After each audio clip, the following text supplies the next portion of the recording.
All right, so 92 KX 250. Seen this before on my uncle's 500, where these like to strip out because they're 150 years old.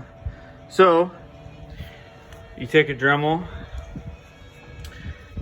you cut a notch, and then you take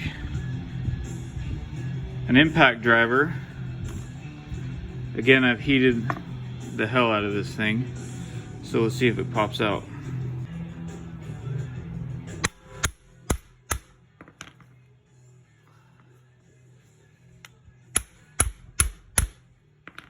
Oh, here we go.